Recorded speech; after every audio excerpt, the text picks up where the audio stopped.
Money can buy everything. At least that's what Emily Harrison believed. Born into unimaginable wealth, she never knew the taste of struggle or the value of kindness. But one night, on a lonely road far from her mansion, a broken-down car and a humble mechanic would change her life forever. Emily Harrison was no ordinary girl. She was the daughter of Charles Harrison, one of the richest men in the country. The Harrison estate was a palace, massive chandeliers, golden staircases, marble floors that shone like mirrors. Emily had everything a young woman could dream of: luxury cars, designer clothes, private jets, and friends who worshipped her wealth. But behind that glamour was arrogance. Emily wasn't cruel by nature, but spoiled, raised, in a world where every wish was fulfilled, before it even left her lips. When she walked into a boutique, assistants rushed like servants. When she drove through the city, ordinary people turned their heads, some in awe, some in envy. Her father, Charles, often tried to warn her. Emily, money is power, yes, but never mistake power for respect. Respect must be earned, not bought. Emily would laugh, sipping her champagne, her diamond necklace catching the light. Daddy, please. You don't understand my generation. Respect comes with the car you drive, the dress you wear, the parties you attend. Kindness doesn't pay the bills. Charles sighed every time. He had built his empire from nothing. He knew the sweat and blood behind money, but Emily had only inherited it. One Friday evening, Emily and her wealthy friends gathered at their private club. The air was filled with perfume, laughter, and the clinking of glasses. They mocked the ordinary people outside their circle. Can you imagine? One of her friends giggled. Someone working in Greece all day? Disgusting! Emily laughed louder than anyone. To her, life was a stage, and she was the star. But destiny had a script of its own. That night, Emily decided to drive herself to a grand party on the other side of the city. Her sleek black Bentley glided through the neon lights of downtown, music blasting, her diamond earrings sparkling under the dashboard glow. But as the streets grew emptier and darker, her car suddenly coughed, sputtered, and came to a halt. "What the hell?" Emily muttered, pressing the ignition again and again. Nothing. She stepped out angrily, her high heels clicking against the rough pavement. The road was deserted, the only sound the distant barking of dogs. She checked her phone. No signal. Across the road, a faint yellow light glimmered from a small workshop.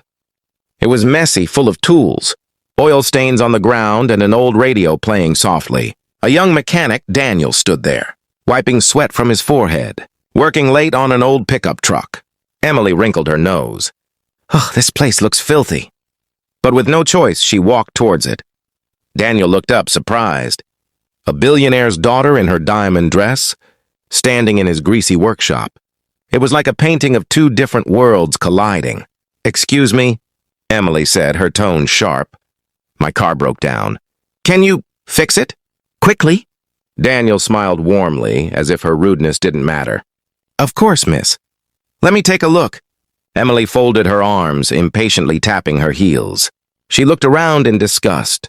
The rusted tools, the smell of oil, the dirty rag Daniel used to wipe his hands. "Do you even know how to fix a Bentley?" She scoffed. Daniel chuckled softly.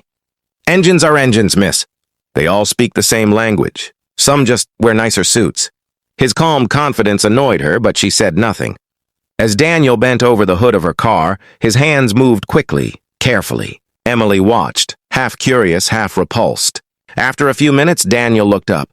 The story of Emily Harrison teaches us that money, while powerful, cannot replace humility, empathy, or genuine human connection. Emily grew up with unimaginable wealth, surrounded by luxury, privilege, and people who admired her only for her fortune.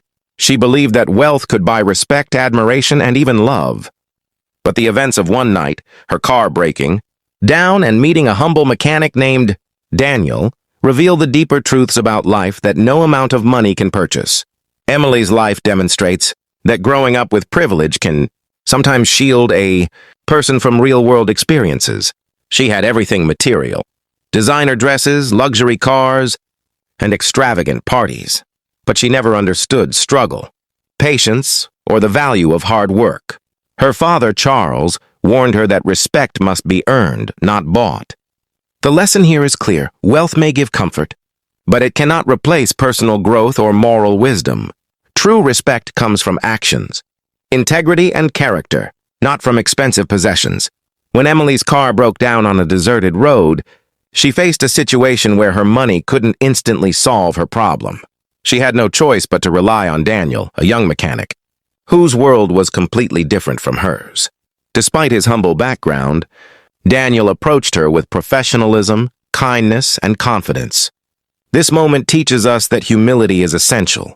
Being forced to depend on someone outside our social circle can open our eyes to the value of others and the importance of respecting people regardless of their social or economic status.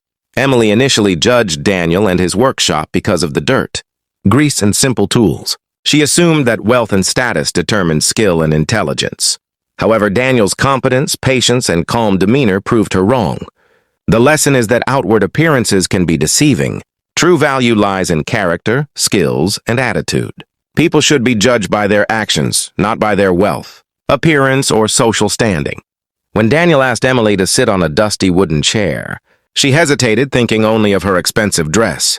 Daniel's words, "Comfort doesn't ask for price tags," highlight a powerful truth. Happiness and comfort are not always tied to luxury. Sometimes, simplicity and gratitude can bring peace that material wealth cannot provide. This reminds us that life's true joys are often found in ordinary experiences and human connections rather than possessions. By the end of this encounter, Emily began to reflect on her arrogance and spoiled nature. She realized that life isn't just about money, status, or superficial admiration. Real growth comes from understanding others, learning humility, and appreciating small acts of kindness. The story encourages all of us to occasionally step outside our comfort zones, interact with different people, and value qualities that money cannot buy.